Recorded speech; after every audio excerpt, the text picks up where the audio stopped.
Don't go home the usual way tonight. Her fingers closed around my wrist so fast I almost dropped the bag of rice and stew I had brought for her. The homeless woman's hand was thin, but her grip was strong, like someone holding onto a secret.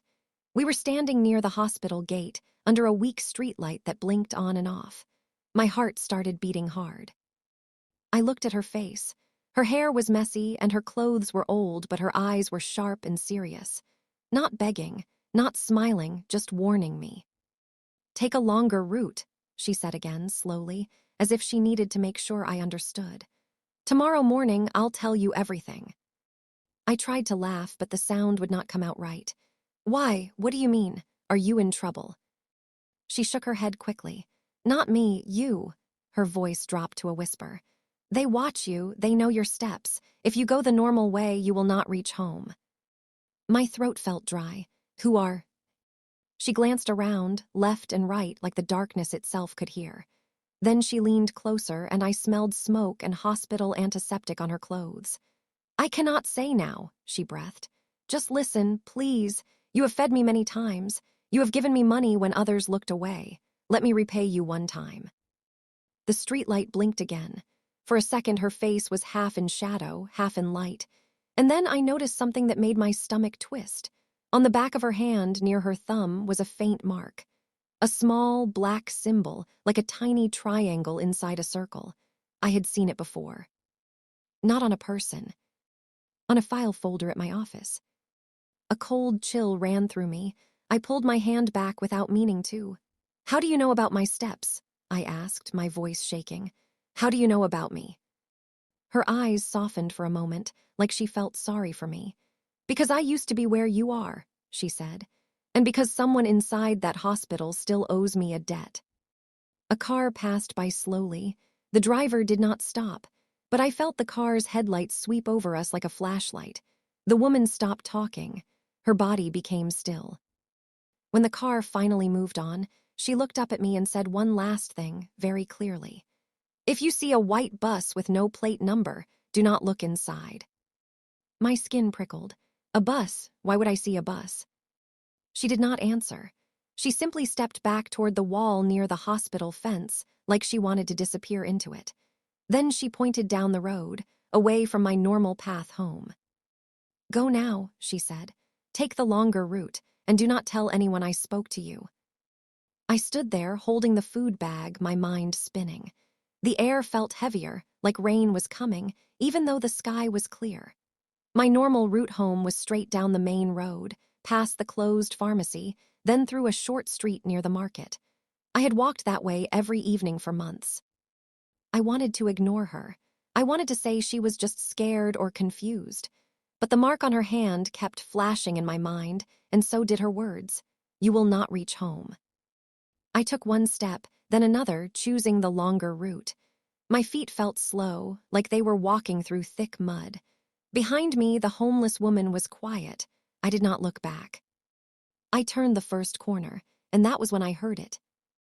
A low engine sound, too slow, too heavy. Then I saw it, rolling into view at the end of the street. A white bus. No plate number. And its windows were so dark I could not see inside. It stopped, right in the middle of the road. Right in front of me. The white bus stayed still, like it was waiting for me. The engine hummed softly, not loud, not quiet, just enough to make my chest feel tight. I remembered her warning. Do not look inside. I lowered my eyes and took a slow step back. The bus door did not open. No one spoke, but I felt watched. I turned and ran. My shoes slapped against the road as I rushed down the longer route, my breath burning in my throat. I did not know where I was going anymore. I only knew I had to move. After 2 sharp turns, I hid behind a closed shop and crouched low, holding my knees. My heart beat so hard it hurt. After a long minute, the sound of the engine faded. I waited. 1 minute. 2. When I finally stood up and looked down the street, the bus was gone. I walked home shaking, checking behind me every few steps. Nothing else happened that night, but sleep did not come easily. Every time I closed my eyes, I saw the dark windows of the bus and the symbol on the woman's hand. The next morning, I woke early. My head felt heavy, but I remembered her promise. Tomorrow morning, I'll tell you everything. I could not stop thinking about it. On my way to work, I passed the hospital again. The same street light stood there, now bright in the morning sun. She was not there. I felt disappointed and angry at myself for believing her. Maybe she had only wanted to scare me. Maybe the bus was just a normal bus. Still, I could not forget what had happened. At work, I tried to focus, but my hands shook when I opened files. I worked in records, sorting old hospital documents. Most people thought it was boring work. To me, it was just a job, until that morning. As I opened a dusty cabinet, one file slipped out and fell open on the floor. My breath stopped. On the corner of the file was the same symbol, a small triangle inside a circle. I knelt slowly and picked it up. The file was marked Closed Cases. I was not supposed to open it. My finger hovered over the first page. Then I heard my name. I turned quickly. My supervisor stood behind me, smiling too hard. "You came early today," he said. "Yes," I replied, my voice small. I dropped a file." He looked down at the folder in my hand. His smile faded just a little. "That file does not concern you," he said. "Put it back." I nodded and returned it, my heart racing. As I walked away, I felt his eyes on my back. At lunch break, I went back to the hospital gate. I had to find her. I waited. People walked past. Nurses, patients, visitors. Finally, I saw her sitting near the fence, her head lowered. "You came," she said before I spoke. "You said you would tell me everything," I replied. "You saved me last night." She looked tired, but her eyes were calm. "Because the bus was not meant to stop," she said. "It stopped because someone changed the plan." "What plan?" I asked. She leaned close. "The plan to make you disappear." My stomach dropped. Why me? Before she could answer, a loud horn blasted behind us. A white bus rolled slowly past the hospital gate. This time, it did not stop. But the back door was open. And inside, I saw someone wearing my supervisor's jacket, staring straight at me and smiling. The bus rolled past and turned the corner, leaving behind a cloud of dust and fear. I stood frozen, my mouth open, my heart beating so fast I thought I would faint. The homeless woman grabbed my arm and pulled me away from the road. "Do not follow it," she said firmly. "Not yet." "That was my supervisor," I whispered. "I saw him. Why was he inside that bus?" She led me to a quiet spot behind the hospital wall, where broken chairs and old boxes were piled up. It smelled of rust and old rain. We sat on a low step, and she finally looked straight at me. "My name is Grace," she said. "I was not always like this." I waited, my hands shaking. "I used to work in this hospital," she continued. "I worked in records just like you. Years ago, I found a file I was not meant to see. It had that same symbol. I asked questions. That was my mistake." I swallowed hard. "What happened to you?" "They said I stole hospital money," she said quietly. "They showed fake papers, fake signatures. No one listened to me. I lost my job, my home, everything." She paused. "Some people who ask too many questions do not disappear at once. Some are broken first." My chest felt tight. "And the bus?" "The bus is how they clean up problems," Grace said. "No plates, no records, people go in, they do not come back." I felt sick. "So they want to take me." She nodded. "You work honestly. You do not change files. You do not close cases without reason. That makes you dangerous to them." I remembered how my supervisor had told me to put the file back. His smile, his eyes, everything made sense now. "Why didn't they take me last night?" I asked. "Because I changed your steps," Grace replied. "They watch patterns. When you broke the pattern, they hesitated." I took a deep breath. "What do I do now?" Grace looked at the hospital doors. "You need proof," she said. "Real proof, not stories. The files they hide are kept in the old records room under the West Wing. Tonight, they will move some of them." "How do you know?" I asked. "Because I still listen," she said. "People talk when they think no one is watching." Fear and hope mixed inside me. You want me to go there?"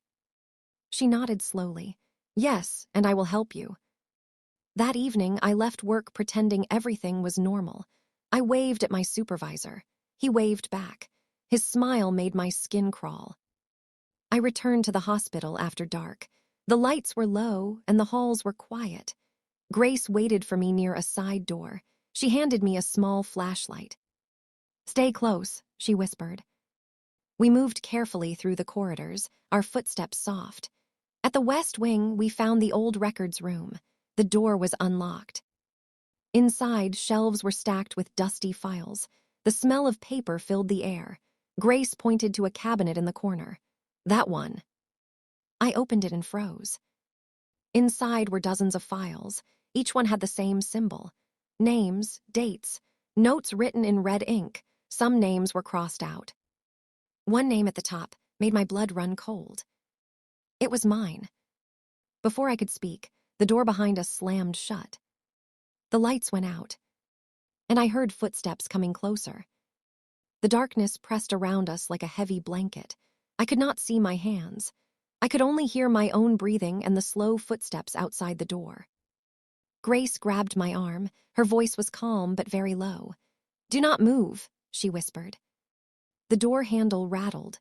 Someone tried it once, then again. My heart felt like it would jump out of my chest. I held the flashlight but did not turn it on. A voice spoke from the other side of the door. It was smooth and familiar. "I know you are in there," my supervisor said. "You should not have come back." Grace leaned close to my ear. "Whatever happens," she said, "do not tell him where you found the files." The door opened slowly. Light flooded the room. My supervisor stepped in, followed by two men in dark clothes. Their faces were blank like stone. One of them closed the door behind them. My supervisor looked at me and sighed. "I warned you to stay away from closed cases," he said. "You are making this very hard." "You lied about her," I said, pointing at Grace. My voice shook, but I did not stop. "You ruined her life." He laughed softly.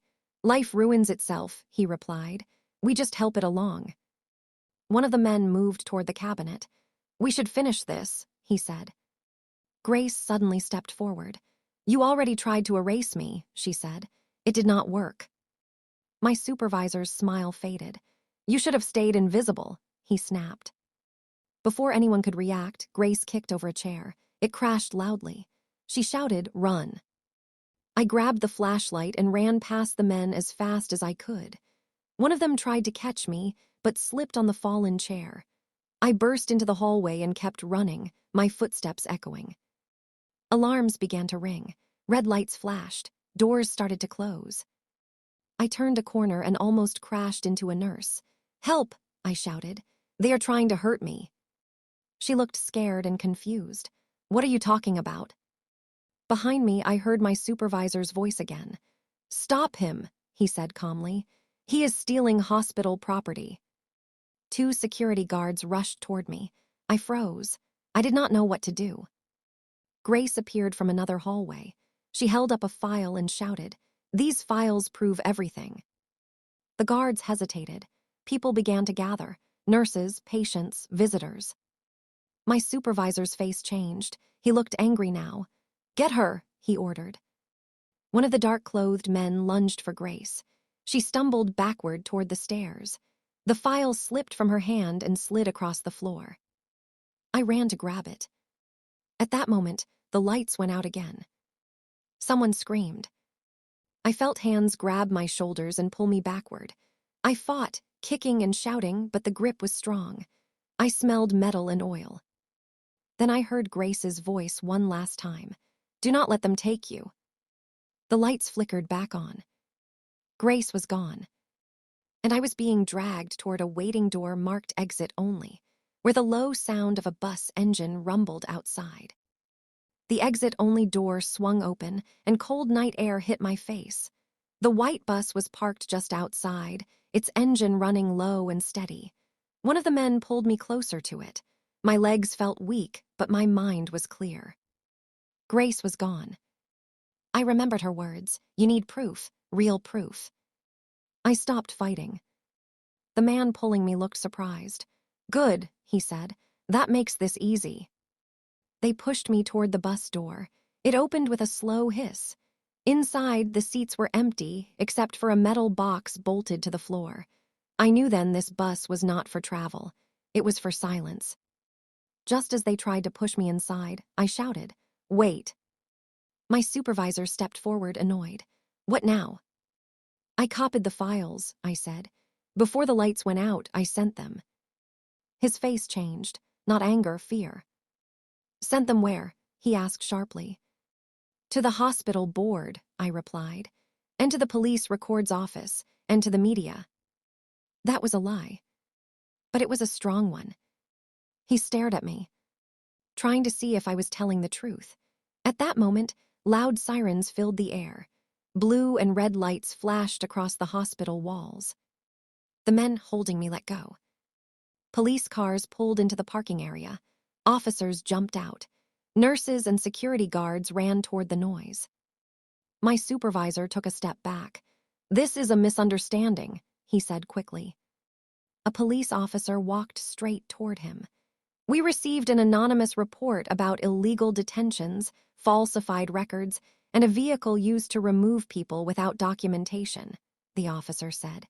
"This bus matches the description." Grace. She had sent the proof. The officers searched the bus. They opened the metal box. Inside were phones, ID cards, and files, real proof. My supervisor said nothing as they put handcuffs on him. The two men in dark clothes were taken away as well. The bus was shut down that same night. Later, I sat on the hospital steps, shaking. A nurse wrapped a blanket around my shoulders. Dawn was just beginning to break. They never found Grace. Some said she disappeared into the city. Others believed she had help from people who owed her their lives. I like to think she finally walked away free. I quit my job a week later. I could not work around those files anymore. I now volunteer with a group that helps people who are ignored and forgotten. I walk different routes. I pay attention. I listen. The life lesson is simple. Kindness is never wasted. Sometimes the people we help see dangers we cannot. And sometimes, listening to a warning can save your life. Every evening, when I pass the hospital, I look at the place where Grace used to sit. And I always take the longer route home.